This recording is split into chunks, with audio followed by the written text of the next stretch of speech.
का हमारे YouTube channel अध्ययन अकादमी में स्वागत है। तो आइए आज हम सभी टेंस के बारे में पढ़ते हैं। टेंस किसे कहते हैं?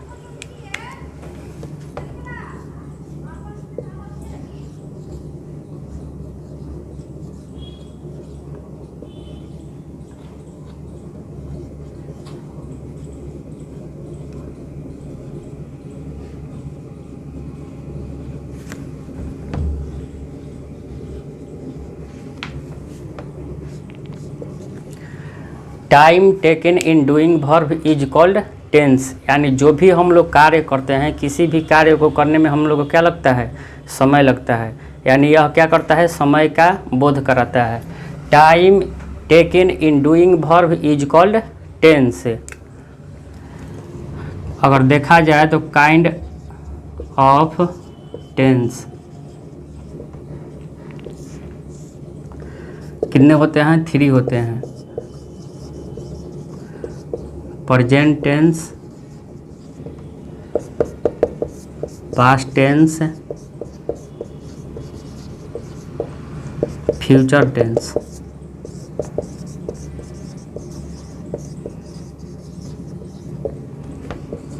वर्तमान काल,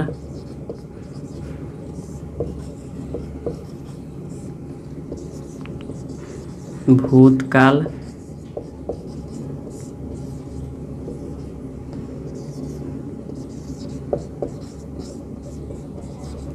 भविष्य काल।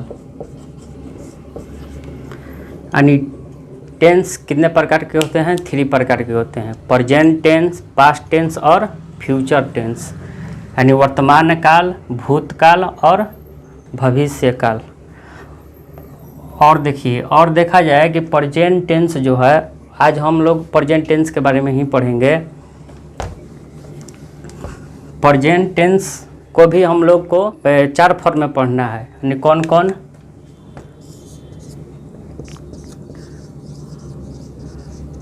प्रेजेंट इंडेफिनिट,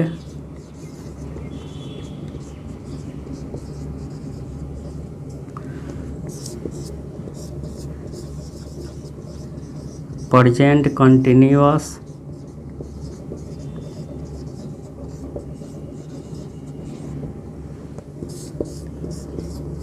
प्रेजेंट परफेक्ट,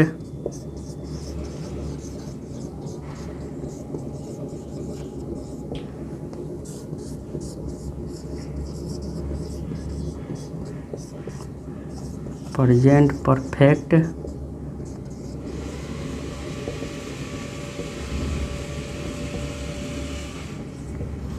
यानी प्रेजेंट टेंस को भी हम लोग कितने फॉर्म में पढ़ते हैं?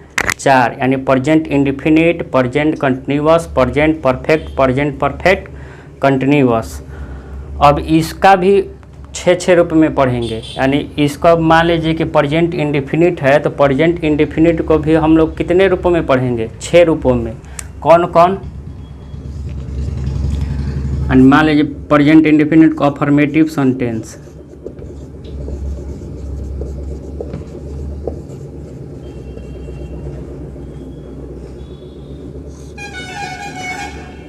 और negative sentence,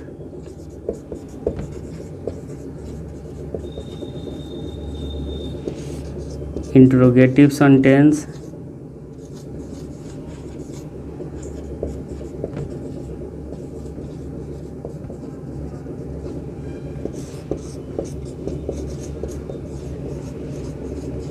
interrogative plus negative, और WH word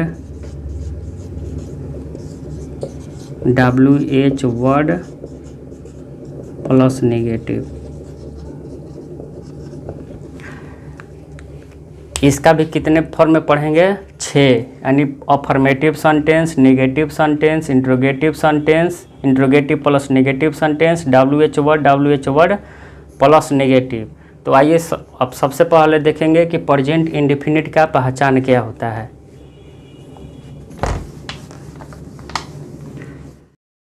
present indefinite tense, यानी प्रेजेंट इंडेफिनिट का टेंस का पहचान क्या है?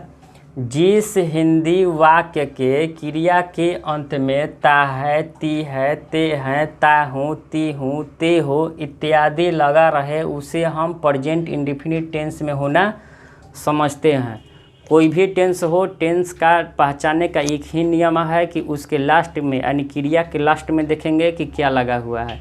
अगर ता है, ती है, ते हैं लगा है तो क्या समझेंगे कि वह प्रेजेंट इंडेफिनिट है।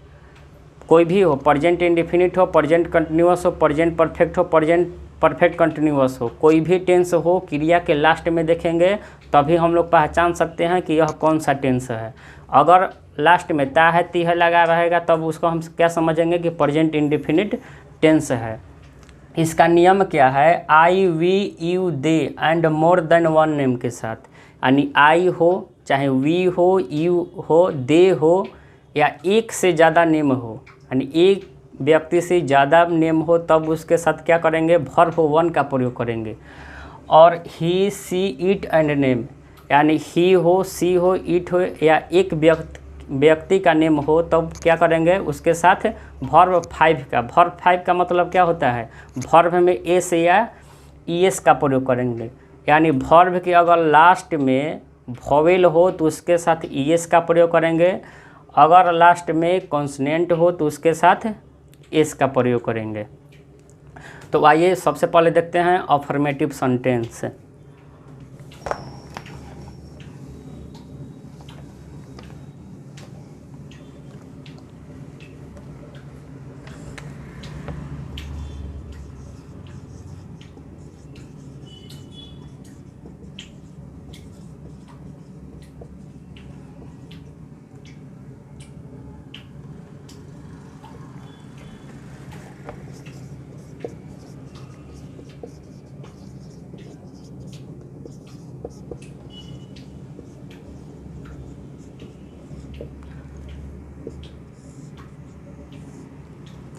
Affirmative sentence. अफर्मेटिव सेंटेंस का स्ट्रक्चर क्या होता है? यानी सब्जेक्ट प्लस V1 या V5 प्लस ऑब्जेक्ट। जैसे कि मान लीजिए एग्जाम्पल, राम घर जाता है, लास्ट में क्या लगा हुआ है? ता है। ता लगा हुआ है तो हम क्या समझेंगे कि वह प्रेजेंट इंडेफिनिट टेंस है, यानी राम घर जाता है। इसमें कर्ता कौन है, यानी सब्जेक्ट कौन है? एस का मतलब सब्जेक्ट है और ओ का मतलब ऑब्जेक्ट है। यहाँ पर राम यानी कौन घर जा रहा है? तो राम जा रहा है, यानी यहाँ पर सब्जेक्ट कौन है? राम है। तो राम का क्या लिखेंगे? राम लिख देंगे।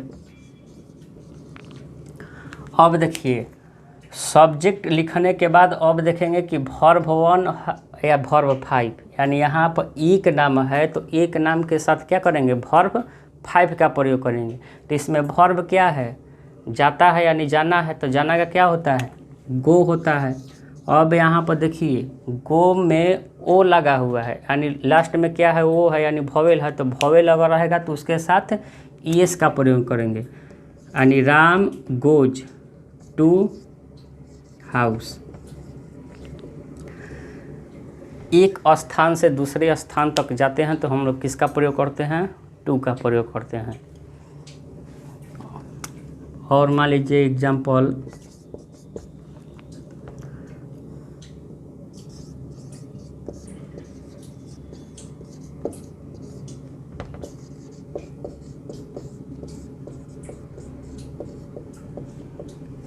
वह मुझे जानती है।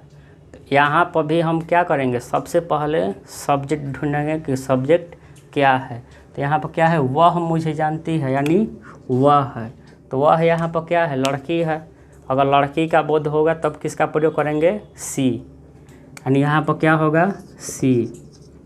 अब सब्जेक्ट के बाद क्या देखेंगे कि वर्ब वन लगाएंगे या वर्ब फाइव लगाएंगे।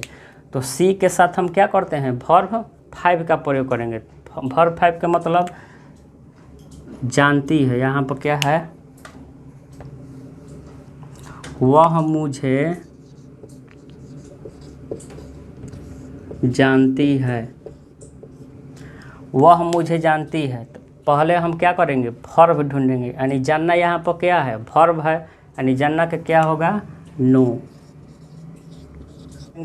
केवल एस का प्रयोग करेंगे, यानी सी नोज।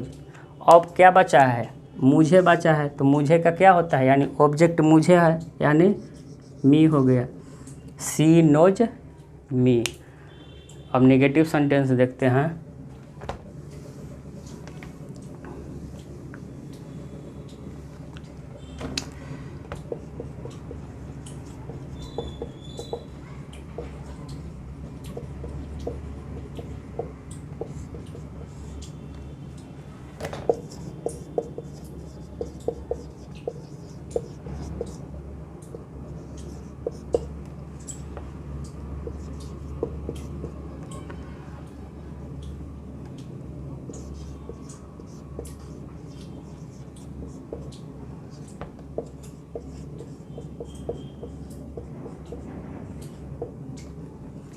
निगेटिव सेंटेंस का स्ट्रक्चर क्या होता है, सब्जेक्ट प्लस डू या does plus verb one plus object. यानी देखिए यहाँ पर क्या करना है, जिसके साथ हम लोग वर्ब वन लगाते थे उसके साथ क्या करेंगे, यहाँ पर डू का प्रयोग करेंगे, और जिसके साथ हम वर्ब फाइव का प्रयोग कर रहे थे अब यहाँ पर क्या करना है कि उसके साथ डज का प्रयोग करना है। यहाँ पर मान लीजिए कि एग्जाम्पल हम लेते हैं, वह स्कूल नहीं जाती है, वह स्कूल नहीं जाती है। तो यहाँ पर वह क्या है, सब्जेक्ट है, और ती है, तो इसलिए वहाँ पर किसका प्रयोग करेंगे, सी का प्रयोग करेंगे। तो क्या होगा, सी। अब देखिए यहाँ पर सी है, यानी ही सी इट, या एक व्यक्ति का नेम हो तो उसके साथ हम किसका प्रयोग करेंगे, डज का प्रयोग करेंगे, यानी यहाँ पर क्या होगा, सी डज। अब डू या डज का तो प्रयोग हो गया, अब कहाँ देखेंगे, नॉट का, यानी क्या लगाएंगे, नॉट। वर्ब वन, यानी वर्ब वन क्या है, जाना है, तो सी डज नॉट गो। अब कहाँ जाना है, तो स्कूल, यानी she does not go to school. अगर मान लीजिए कि रहे, मैं क्रिकेट नहीं खेलता हूँ, मैं क्रिकेट नहीं खेलता हूँ। तो यहाँ पर देखिए मैं क्या है, यानी फर्स्ट पर्सन है, फर्स्ट पर्सन और सेकंड पर्सन और थर्ड पर्सन के प्लुरल नंबर के साथ हम लोग किसका प्रयोग करेंगे, डू का प्रयोग करेंगे। यानी मैं क्या है, फर्स्ट पर्सन है, तो मैं के साथ, यानी मैं का क्या होता है, आई होता है, तो आई लिख देंगे। अब यहाँ पर क्या करना है अगर आई है तब किसका प्रयोग करेंगे, डू का, आई डू।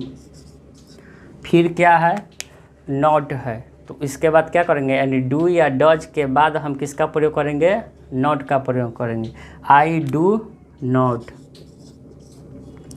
अब देखिए वर्ब यहाँ पर ढूंढना है, तो वर्ब क्या है, मैं क्रिकेट नहीं खेलता हूँ। ता है, ती है, जिसमें लगा है वहीं जान लीजिए कि क्या है, वर्ब है, यानी क्रिया है, क्योंकि क्रिया के लास्ट में लगा रहता है, ता है, ती है, प्रेजेंट इंडेफिनिट टेंस का पहचान ही है। तो क्या करेंगे, मैं क्रिकेट नहीं खेलता हूँ, आई डू नॉट, खेलना का क्या होता है, प्ले, और क्रिकेट का क्रिकेट होता है, यानी I do not play cricket. अब आइए इंट्रोगेटिव सेंटेंस।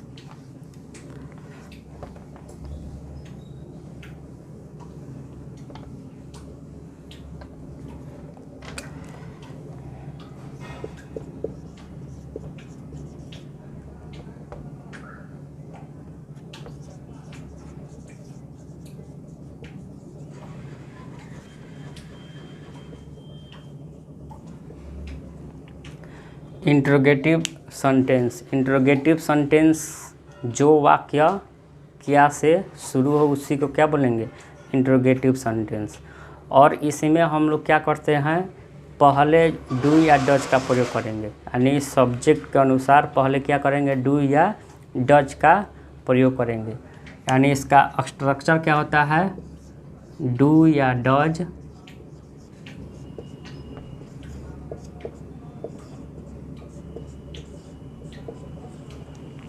यानी डू या does plus subject plus verb one plus object, और लास्ट में किसका प्रयोग करेंगे, क्वेश्चन मार्क का करेंगे। यानी प्रश्नवाचक चिन्ह लगाना बहुत ही आवश्यक है।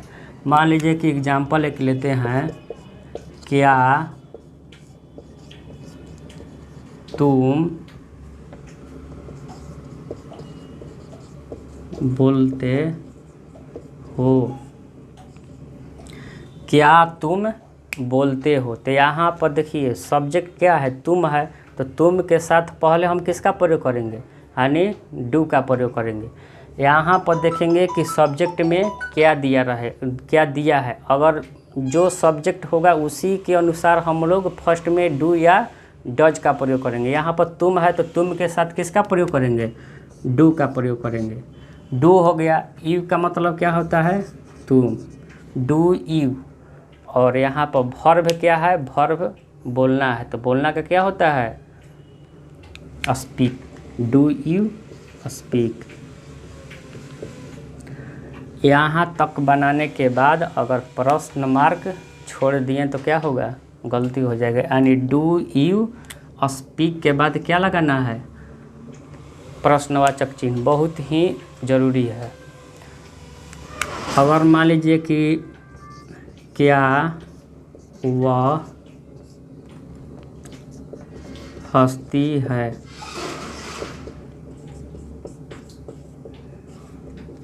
क्या वह हंसती है, यहाँ पर सब्जेक्ट क्या है, वह है, तो वह के साथ हम किसका प्रयोग करेंगे, डज का प्रयोग करेंगे। यानी डज सी, और हंसना का क्या होता है, लाफ, डज सी लाफ। अब इंट्रोगेटिव प्लस नेगेटिव सेंटेंस।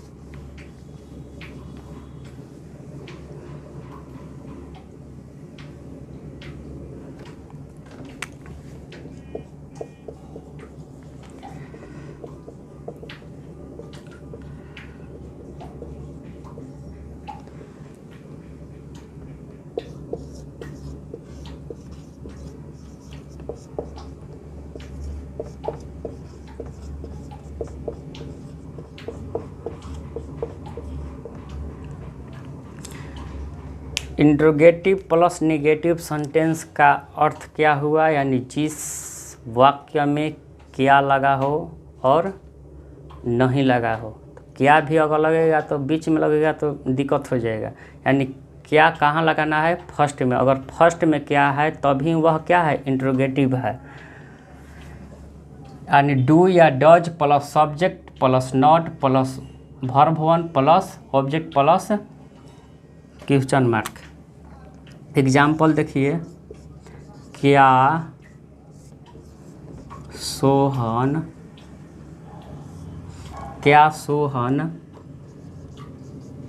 नहीं जाता है, क्या सोहन नहीं जाता है। यानी क्या होगा, फर्स्ट में क्या है तो देखेंगे कि इसमें सब्जेक्ट क्या लगा हुआ है, तो क्या है, सोहन है, यानी एक व्यक्ति का नाम है, तो एक व्यक्ति का नाम के साथ किसका प्रयोग करेंगे, डज का प्रयोग करेंगे। यानी फर्स्ट में क्या होगा, डज। सोहन है तो सोहन का सोहन लिख देंगे। सब्जेक्ट के बाद किसका प्रयोग करेंगे, नॉट का प्रयोग करेंगे। और वर्ब इसमें क्या है, जाना है, यानी गो हो गया। Does Sohan not go. अब चलिए WH वर्ड।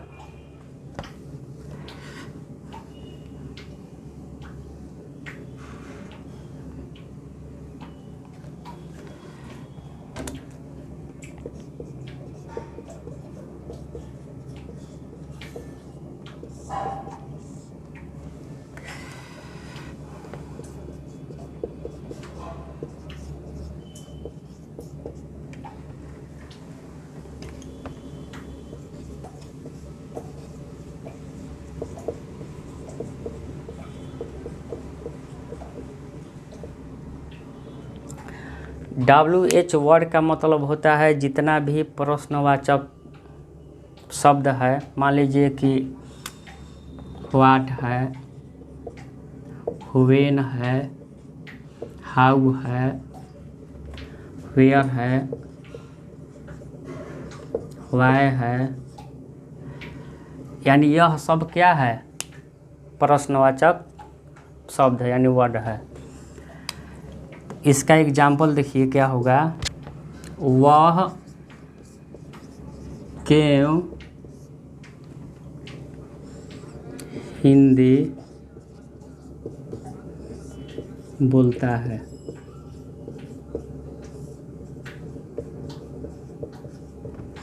वह क्यों हिंदी बोलता है, तो सबसे पहले इसमें देखेंगे कि WH वर्ड कौन सा है।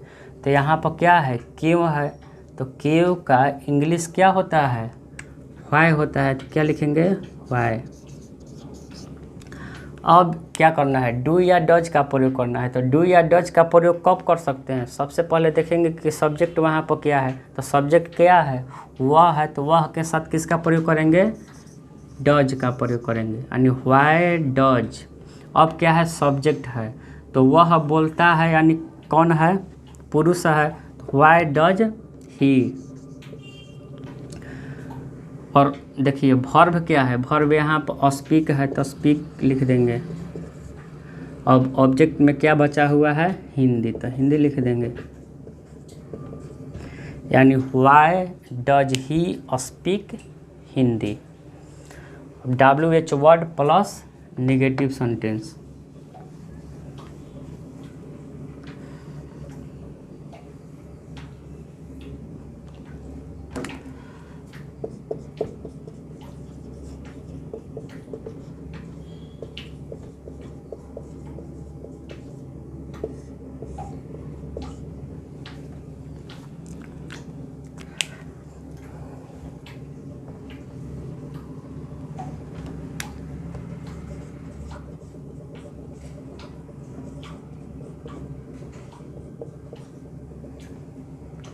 यानी इसका एग्जाम्पल देखा जाए, तुम क्या नहीं खाते हो, तुम क्या नहीं खाते हो। अब यहाँ पर देखिए इसमें भी क्या लगा हुआ है, क्या है, तो यहाँ पर क्या सेंटेंस में कहाँ दिया गया है, बीच में दिया है। अगर फर्स्ट में रहेगा क्या, तो क्या समझेंगे कि वह इंट्रोगेटिव है। अगर बीच में क्या रहेगा तो उसके मतलब क्या है, WH वर्ड है। यानी सबसे पहले क्या का मीनिंग लिखेंगे, तो क्या का क्या होता है, व्हाट। अब यहाँ पर सब्जेक्ट क्या है, तुम है, तो तुम के साथ डू या डज का प्रयोग करेंगे। तो यहाँ पर किसका प्रयोग करेंगे, डू का प्रयोग करेंगे, डू यू, यानी सब्जेक्ट क्या है, यू है, और उसके बाद किसका प्रयोग करेंगे, नॉट। वर्ब 1 यानी why what do you not, eat है यहाँ पर यानी खाना है, खाना का क्या होता है, eat. Question, what do you not eat. Thanks.